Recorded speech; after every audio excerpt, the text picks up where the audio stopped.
Good morning welcome to my new blog.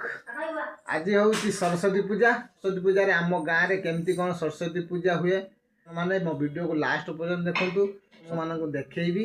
आज वीडियोटी बहुत सुंदर हम आपण मैंने वीडियो चलते देखिए। बर्तमान आमर घर बन कौन कहते कौन सुजी उपमा बने बोली चलते देखा केमती उपमा प्रस्तुत कर दी। उपमा बर्तमान रेडी सकाल सकाल ब्रेकफास्ट रे दात घसुचु हैं। अच्छा आज सरस्वती पूजा रे आज जीवुनी कि बुलिया पई दीदी खरंडी बा हैं दीदी खटनी दीदी कहिसेंती कोठी अंगनवाड़ी रा। अच्छा अंगनवाड़ी रे बुलते जीवु आ तमर चांदा है ना केते टका चांदा केते टका है पत्ता ए मिछ कथा कहूछु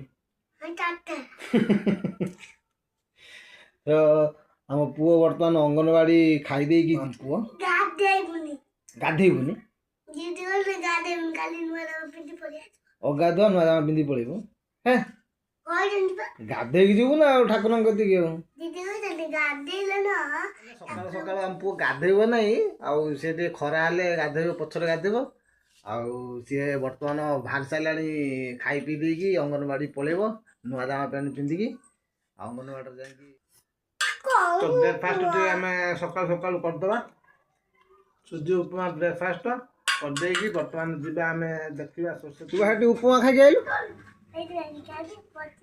से उपमा खाई आलु फेर ये मैगी हैं।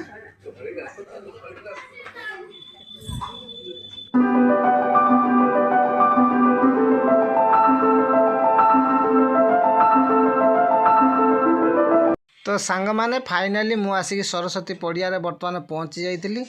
देखंतु एउटू बनाई जे गेट पूरा भीतर पर्यंत यहाँ हूँ आम गाँ पिला सरस्वती करती आम गाँ कमिटी पिला। यहाँ हूँ मेन गेट देखो यहाँ मेन गेट रु पूरा भीतर पर्यंत ठाकुर अच्छा पूरा लाइट सजाई। बर्तमान दिनर लाइट भल देखा हेनी।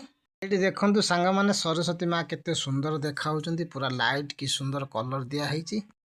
तो सांग माने आम सरस्वती ठाकुर केमती लगिला निश्चय कमेंट करिकी कहिबे। रहिलु जय जगन्नाथ।